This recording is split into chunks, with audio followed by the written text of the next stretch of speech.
ก็คือบางครั้งการที่เรายิ่งพยายามมันแฮงมันแฮงเฮ็ดให้เราขาดทุนหนักไปอีกแล้ววันนี้เฮ็ดจั่งใด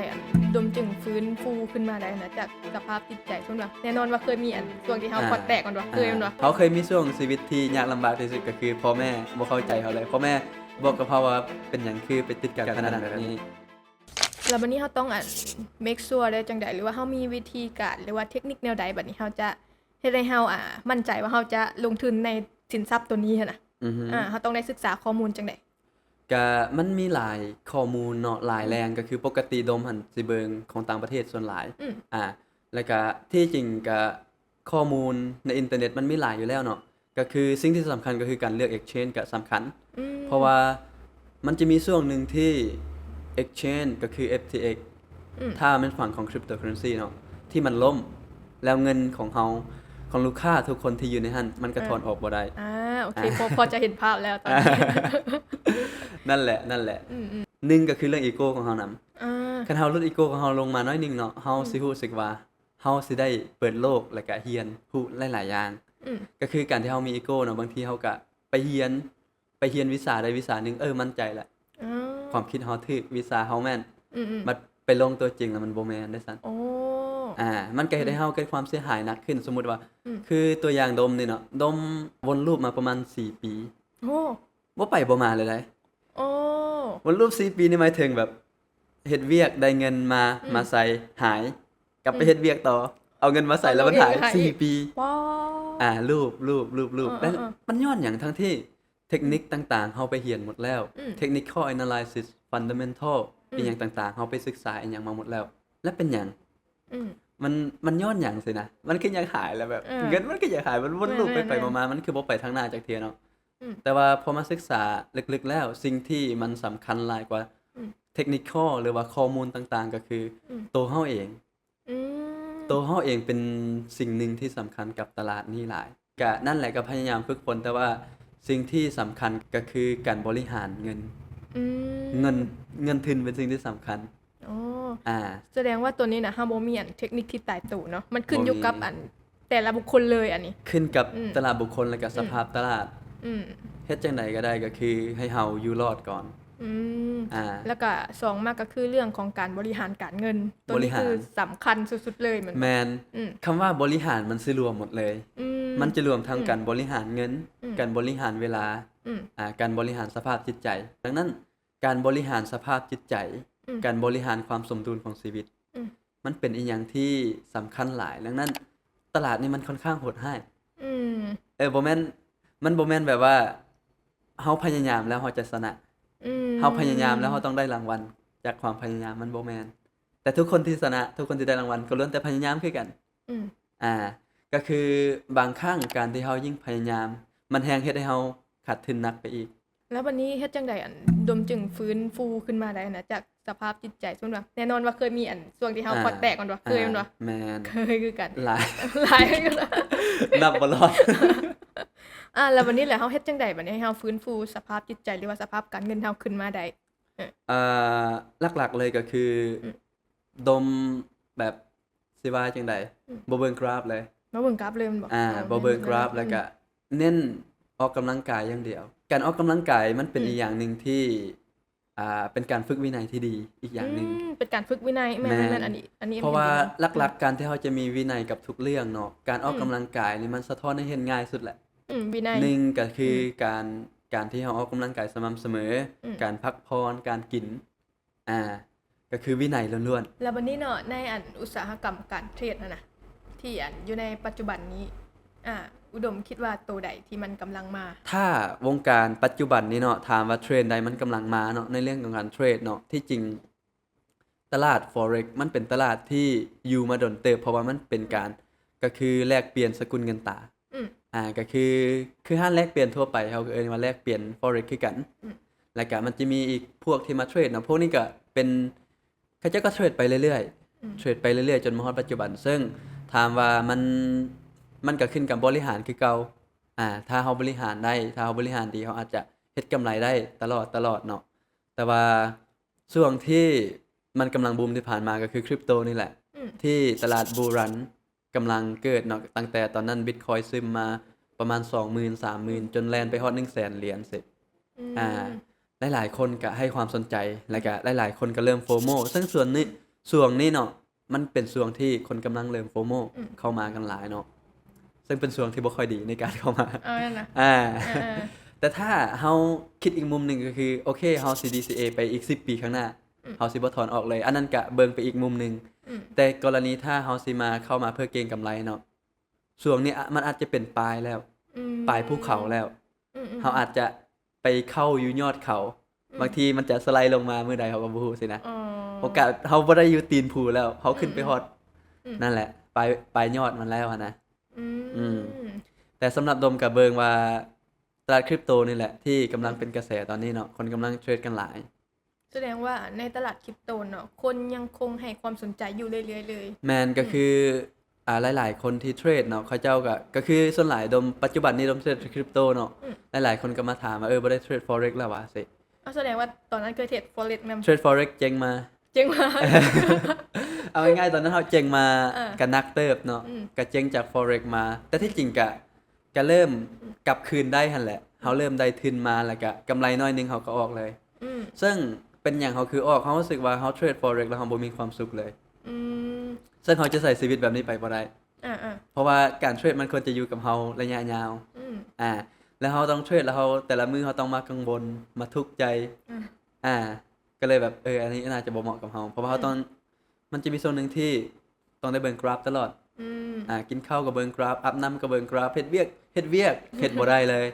อาบน้ำก็ต้องได้ แม่น อาบน้ำก็ต้องได้เบิ่งกราฟ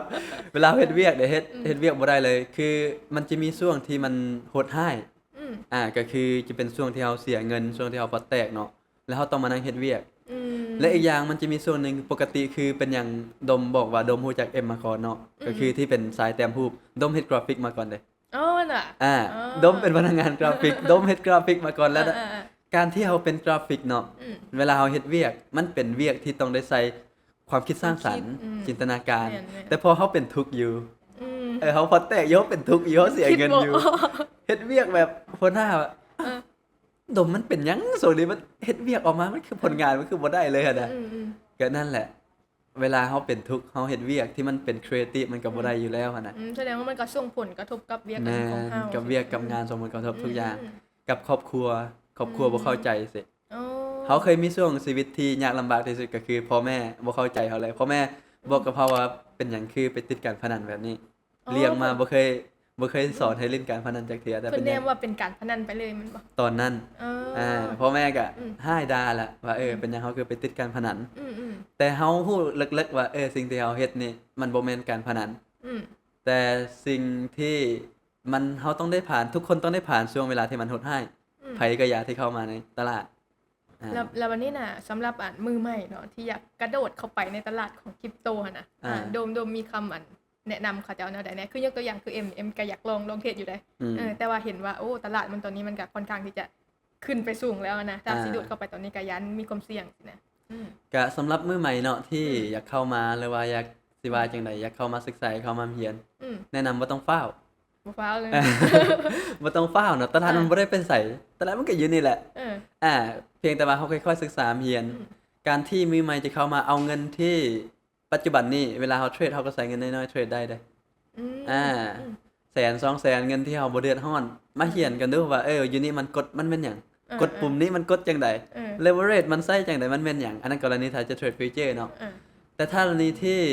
สำหรับมือใหม่ที่เข้ามาแนะนำให้เทรดสปอตก่อน เดี๋ยวจะบอก แต่ว่าเทรดสปอตมันก็จะมีข้อเสียอีกอย่างหนึงช่วงที่มันเป็นตลาด